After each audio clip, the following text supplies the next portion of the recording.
Well, good afternoon, everybody. Thanks for joining us here on Facebook Live. I'm Jerry Boykin, and wanted to spend a few minutes today talking to you about this whole situation with the NFL and not showing respect to the flag or the national anthem.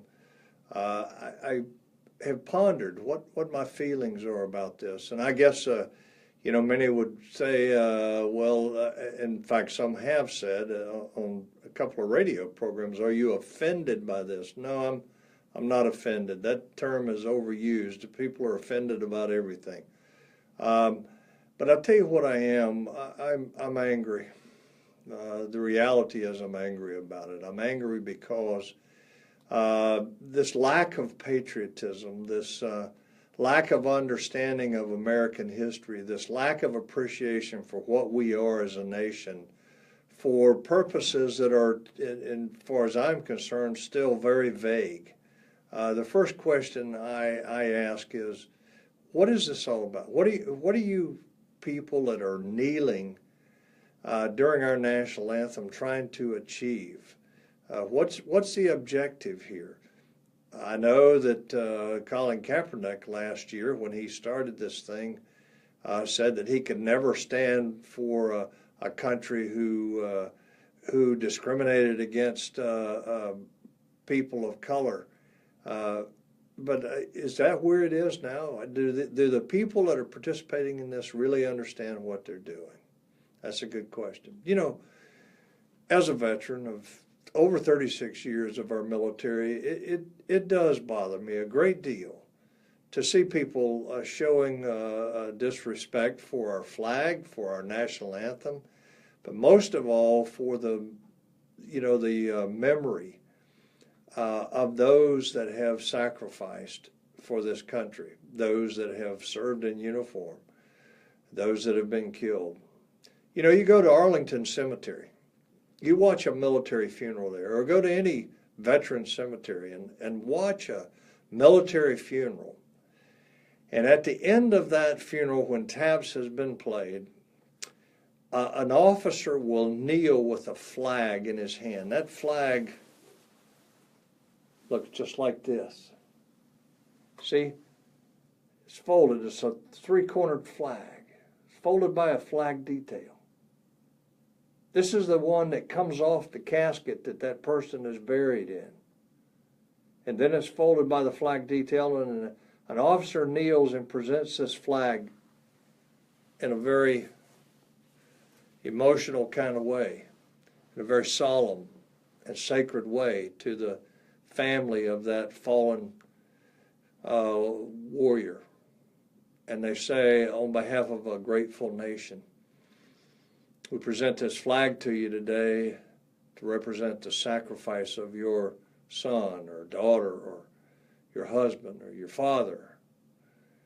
And then the families take those flags home, and they become a centerpiece in the home all over America, not just in the north or the south, or not east of the Mississippi, west of the Mississippi. It's all over America, homes everywhere, every state, every territory. Those flags are on mantles and in special places where they get a lot of visibility, because it's how people remember the sacrifice of their loved one. And now these professional athletes who are paid an enormous amount of money, in fact, I think the average is just over $2 million. That's the average for a professional football player. They have the audacity to denigrate the memory of these people that have died and been sent home draped in an American flag, the flag that they are showing disrespect for and dishonor for, really. There's not a better way to protest. There's not a better way to get the word out as to what you're spun up about. Hey, let me tell you, this is reaching the point to where I'm not the only one that's angry about it. You watch NFL fans burning their jerseys and burning all their paraphernalia and everything because they're They're upset about it. Let me tell you, you can say what you want to about Donald Trump, and I don't agree with the language that he used the other day, but he's right. This is about patriotism. He's absolutely right. But this whole idea of patriotism is something that we haven't reinforced in our school systems. We haven't demonstrated to the generation that's represented by these football players that are out there showing disrespect and dishonoring, our national anthem and our flag. And you know what's really bad, what really tops it all off, is the fact that one of these football teams knelt for our national anthem and stood for the national anthem of Great Britain. Do you realize that slaves came to America when we were colonies of Great Britain, when we were under the rule of the King of England, of the Crown, and slave ships that belonged to British slave traders were the ones that brought slaves here initially. But you would stand for their anthem. Look, I've got no issue with the British, and I would stand for their anthem as well. But I would not do that after having dishonored the memories of every soldier, sailor, airman, Marine, Coast Guardsman that has served this country in uniform.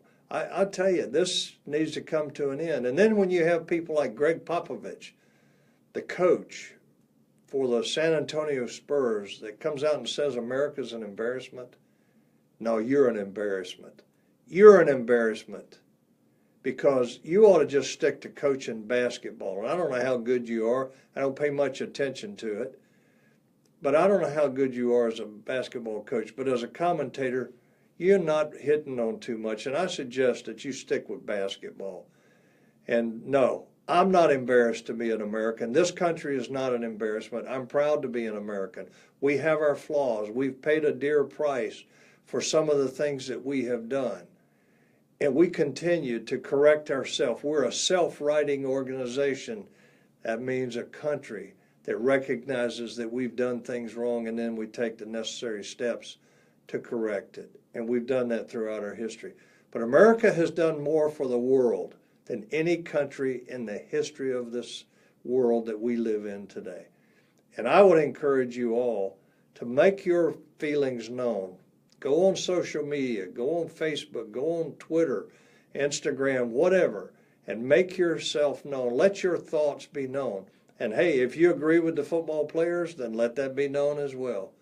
But I will tell you that as far as I'm concerned, this is a national disgrace, what these people are doing.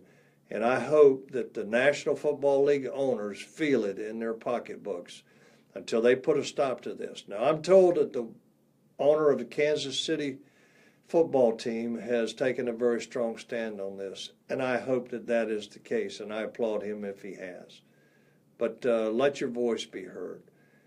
Hey, thanks for joining me this afternoon, and to all of you, especially that have served your country, God bless you, and thanks for your service. And to those of you who are patriots, God bless you too, and thanks for standing when we got an awful lot of people that are kneeling. Thanks a lot.